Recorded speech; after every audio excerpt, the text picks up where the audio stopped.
and his boy was killed right after he had published his book. Now you say, oh, coincidence. Bullshit. I've seen a lot of coincidence in my time, and I don't believe in it. Okay. I don't believe there is such a thing as coincidence. In everybody's life, there are no coincidences. It's all laid out. Clifford is like me now. He's turned into a recluse.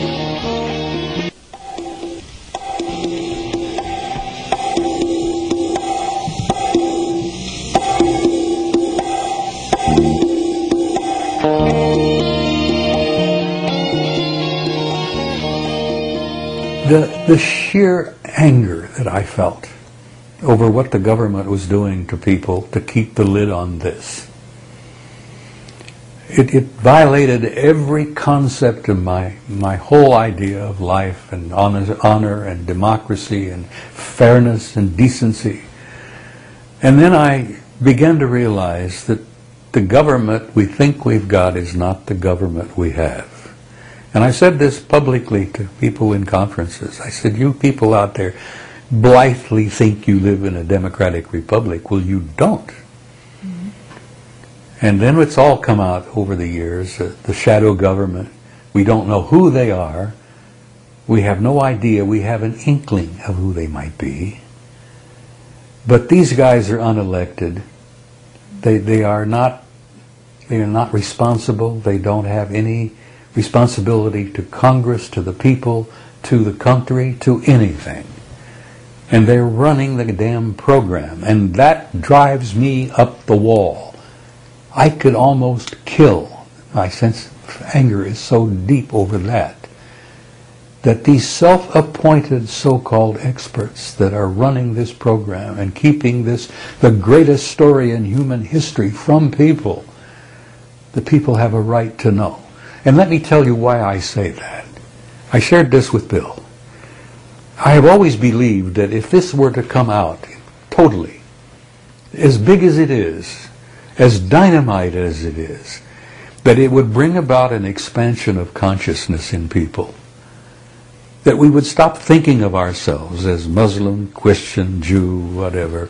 We would think of ourselves as human beings from one little tiny planet on the edge of a middle-class, mid-sized galaxy.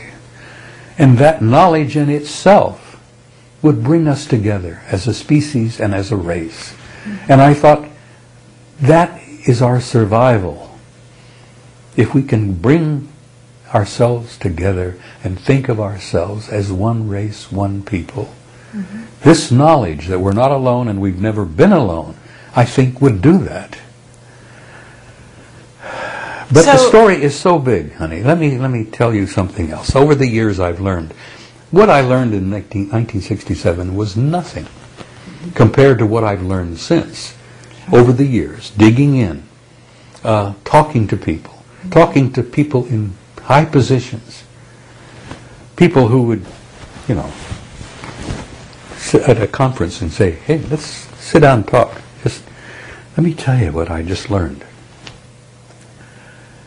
I've almost come to the conclusion that the story is so damn big that the government may be right. That the mass of people can't deal with it. How do you tell people that this species, this race that we are all a part of, is a hybrid race?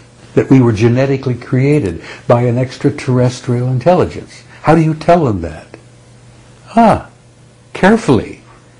You look around and you tell them carefully, depending on where you are. Now, if you're in Baghdad talking to some Sunnis or Shia, you don't even bring the damn subject up. How do you tell them that every major religion on the planet has been initiated and orchestrated by extraterrestrial intelligence? How do you tell Christian fundamentalists that that lovely man from Galilee 2,000 years ago was a part of that program? You don't tell them that unless you've checked the exits and know how the hell you can run and get out of the house. Okay, you don't bring these subjects up. How do you tell them, for example, that this contact and these abductions is that the genetic program is still underway? that these people are pulled out of their bedrooms and their automobiles at night and are examined and samples taken and all, and it is shocking to them, and it is frightening to them, and it's harrowing to them. When they finally have to confront it, and maybe through hypnotic regression they have to deal with it, how do you tell them that that's part of the ongoing genetic development program? But how do you not tell them when they're in the millions, you know?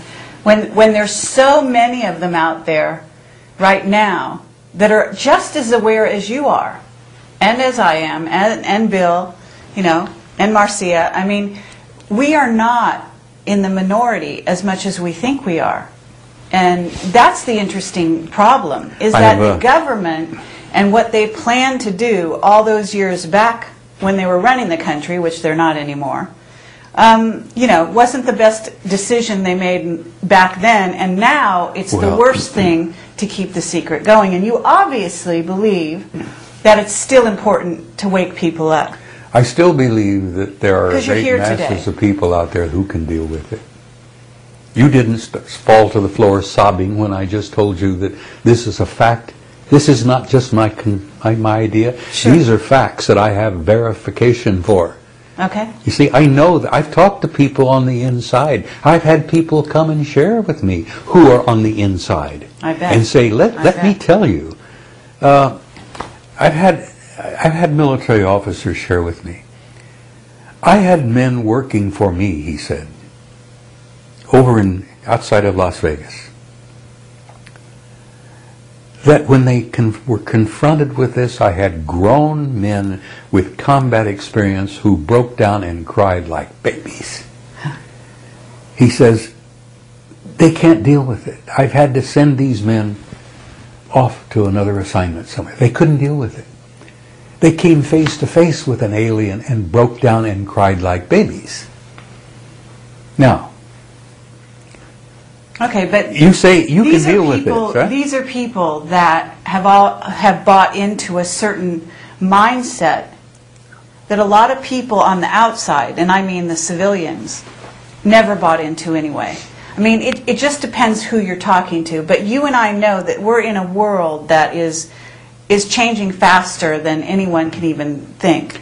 You're in a world that isn't at all what you think it is. Exactly. As I have said to you many times, you are living at the moment inside of, part of, one of the galaxy's finest, ripest zoological gardens. And if you think I've just told you you live in a zoo, you do live in a zoo. Now, I don't know how this deals with your sense of ego and your self-respect and who you think of yourself you are, but you're an animal living in a zoo. Now, how does a mass of people confronted with this reality going to deal with this? You're unusually enlightened and bright on this subject because I think you have informed yourself. Of course. You purposely tried to learn what it was all about. That's right. So you've taken little bits and pieces of this and absorbed them and digested them and chewed them and masticated them, and little bits and pieces at a time. Mm-hmm. So you got a pretty good smart there about what's really happening. And you're still walking around like a normal human being. Sure. But you're an exception. You know, I saw an audience filled with people like you when I spoke the last time in my last presentation. And I was speaking to what do they call it? Singing to the choir? Yes. Yeah. You're part of the choir. All right. But who